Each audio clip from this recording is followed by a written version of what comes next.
Good afternoon. Um, Today I want to talk about something that's not in the text, but yet it's a term that you hear quite a bit about. And that is the concept of populism. We've talked about liberalism and we've talked about conservatives. And I think you all have a good sense that, liberals favor a certain set of programs and conservatives favor a different set of programs. And so it's pretty common sensey, besides which you've had enough to read about, so that you can separate liberal, conservative. Since President Trump has been elected, we've heard a lot of the term populism, Populism. And I think it's important to your education and to your understanding of what it is this administration believes in, that we spend some time talking about populism. Populism, like liberalism and conservatism, is a way of looking at the world. It has three major components. The first component is the people. The second component is the concept of an elite. And the third is a little more difficult to get to. It's called the general will. In other words, the populist looks at the liberal looks at the world and sees people hurting and wants to help. Okay? The conservative looks at the world, sees people hurting, says best way to help, get them jobs, let them work, do things like that. The populist looks at the world and he sees a group of people and he sees an elite that governs, that rules this group of people, and he sees has this other hazy concept of which we call the general will. Now, who are the people? The people can be defined in any number of ways. They can be defined racially, they can be defined ethnically, they can be defined in terms of their education levels, they can be confined, they can be defined in terms of how they earn their livings. There are any number of ways. Hitler was a great populist, if nothing else. Hitler saw the people as pure-blooded Aryans, Germans. Those were the people. Everybody else was somehow outside the people. So, the people. It is a very, very specific kind of definition. It doesn't change. The people. Then we have the notion of an elite. The elite is a particular group of individuals who have a stranglehold on the productive forces in society, who exploit the people. They prevent the people from getting what the people, deserve. Oftentimes they will do that by making a specific appeal to others in the society who aren't of the people. For Hitler, the people were the pure Germans. Hitler despised other people. Despised people who advocated getting along with the Jews, who were most assuredly not the people, because for two reasons. The Jews were exploiting, they were part of the elite that was exploiting the people and preventing them from getting what they deserved, and so on. And therefore they were weakening the people. I hope we're together on this. The first idea is the group known as the people. The people has an almost mystical existence. The people lie at the heart and the foundation of the society involved. In this country, we define the people one way. We define it in terms of liberal democracy. We're all created equal, and so on and so forth. Hitler defined the people as those who were German, and the rest simply weren't the people. The people are entitled to something, but they don't get it because an elite prevents them from getting it. We okay so far? I hope so. So now we come to something called the general will. The general will is a very fuzzy, very difficult concept to deal with. There was a French philosopher of the 19th century named Jacques Rousseau, R-O-U-S-S-E-A-U, who formulated the concept of the general will. We can define what the general will is first by saying what it is not. The general will is not the majority decision of a parliament. Why not? Because the parliament is controlled by the elite. And so what you get is, in a parliament, what you get is a decision that works to the interests of the elite and not to the interests of the people. I hope I've made those connections for you. So the general will is not a majority decision reached by a democratically elected organization, the parliament, okay? Rather, the general will is the product of a long, ongoing series of disciplined discussions by the people. They may have organizations in which they have their discussions, but for example, healthcare. They would simply discuss healthcare time and time again, and eventually there would be a consensus. Everybody would kind of agree. Remember the Occupy Wall Street movement and the way they operated? They didn't take votes. They talked and they talked and they talked, and brother, did they talk to the point where all I ever wanted to do was say stop talking and turn off the TV or the radio, whatever it was. But the point is, they reached a consensus. Now, I don't mean to be now on this point, it's another example, and I do not mean to be disrespectful at all because it's very valuable. The Quakers. When I was in Indiana, which has a large Quaker population, teaching at Indiana University, what I was doing, we collaborated on a number of projects with a small Quaker liberal arts college that was nearby to Bloomington, Indiana. And we had to do everything in what they called the Quaker way, which meant that we talked and talked and talked until there wasn't anything left to say. And then we said, well, this is the decision. Now, if someone, we could have been talking for 20 minutes, for 3 hours. If someone came to the meeting late, 3 hours late, we had to go back and start all over again and bring that person up to speed. All right.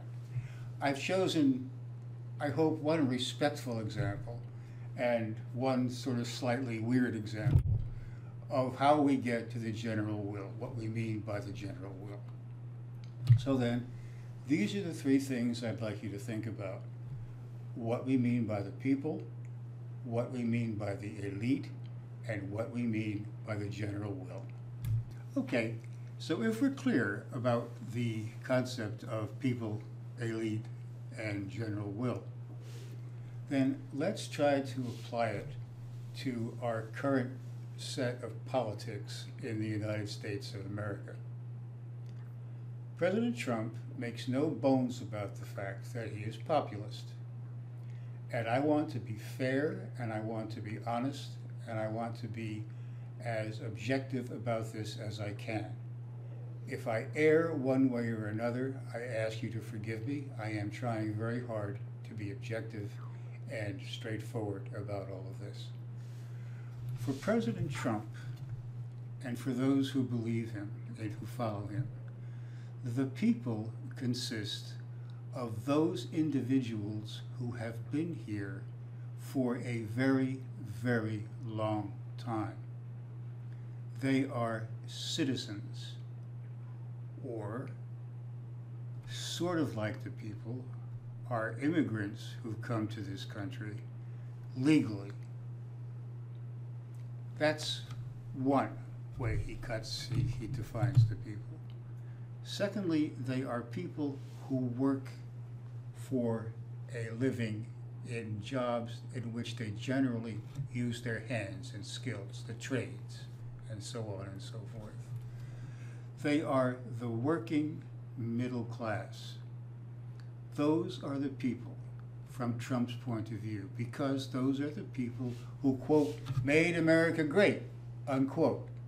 And that's not an unfortunate thing to say. Yes, these are the people who made America great. They worked hard, they saved, they made investments, they sent their kids to college, they did a whole bunch of things. Yes, these are the people who made America great. And these are the people that President Trump speaks to. That's how he defines the people. Now, who are the elite? The elite refers to anybody and everybody except a Trump supporter who works in Washington, D.C.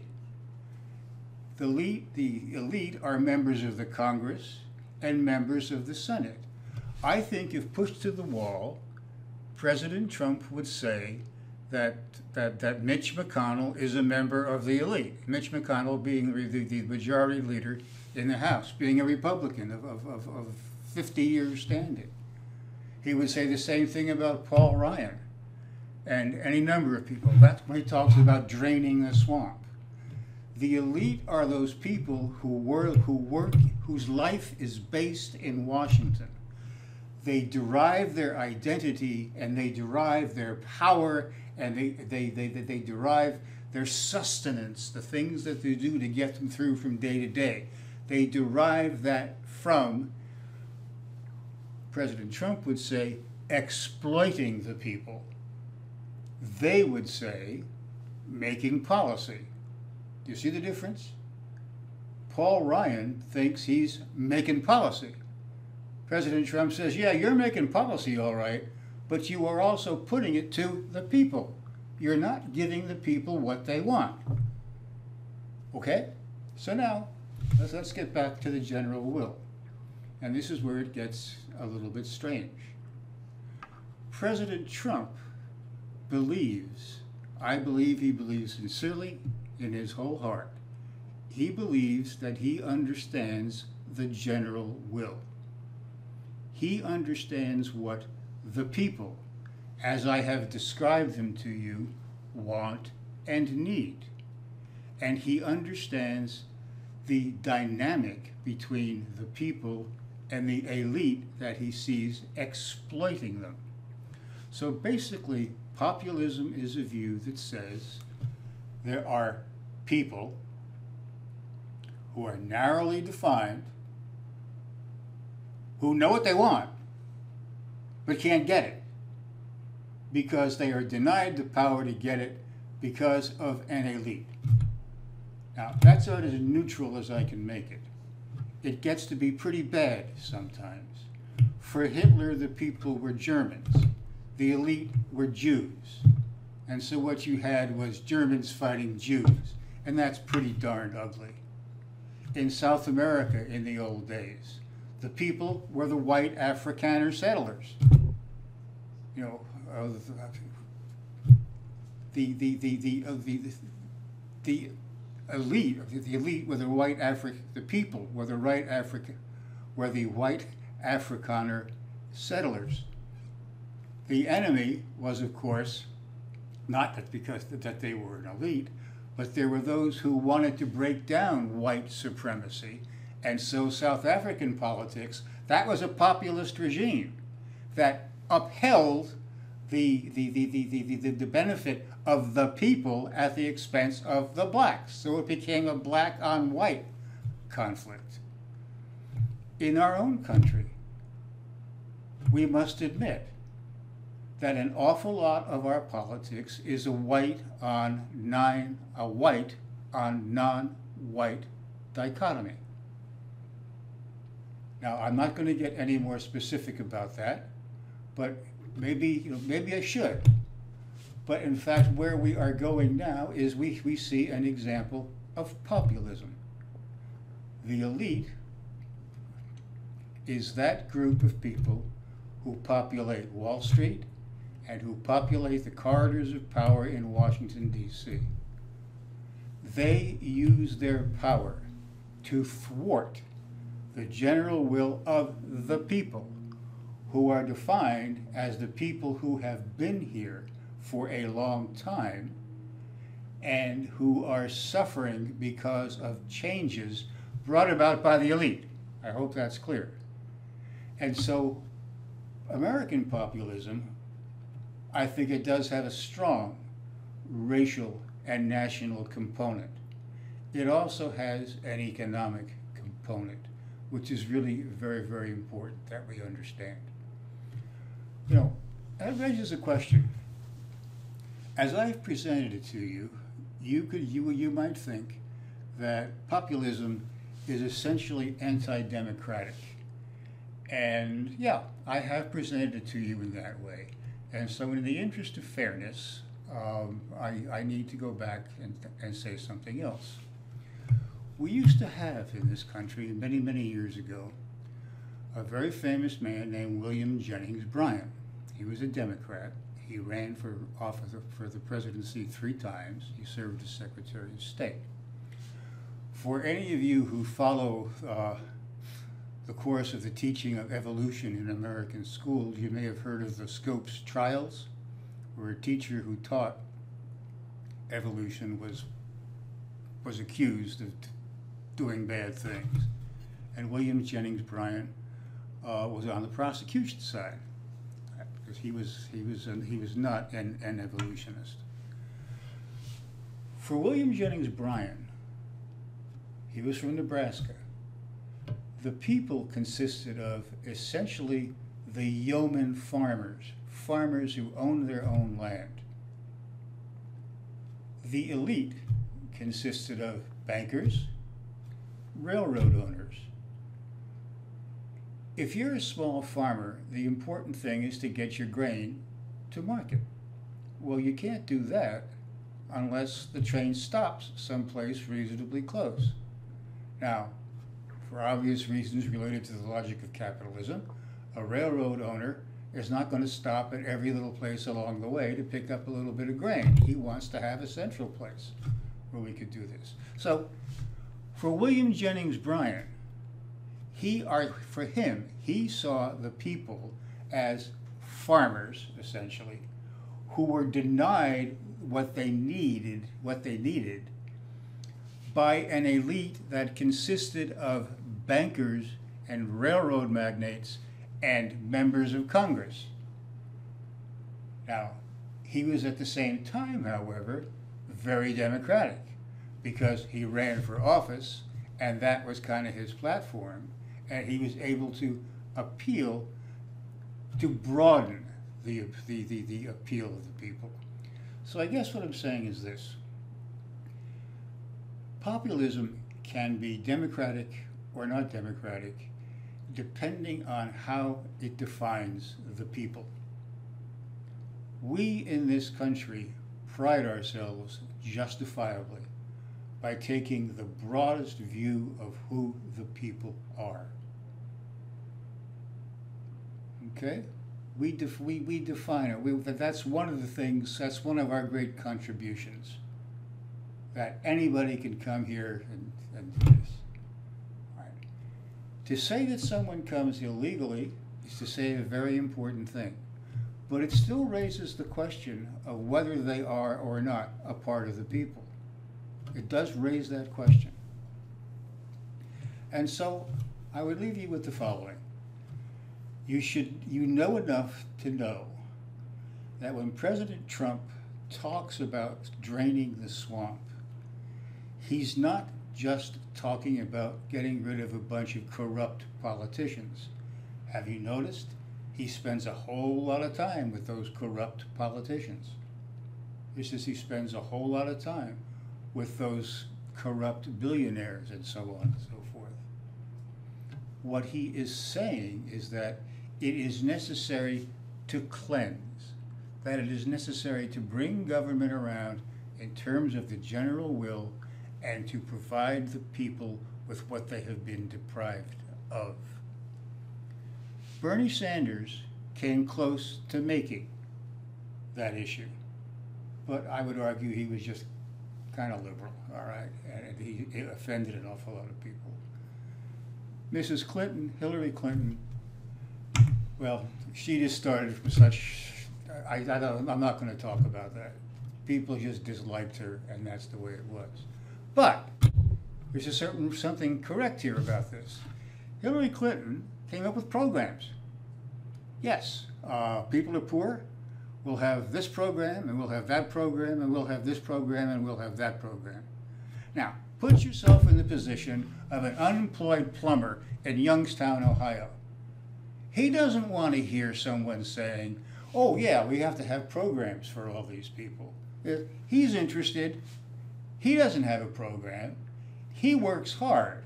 He's lost his job, or he's lost his hours, or something of that sort.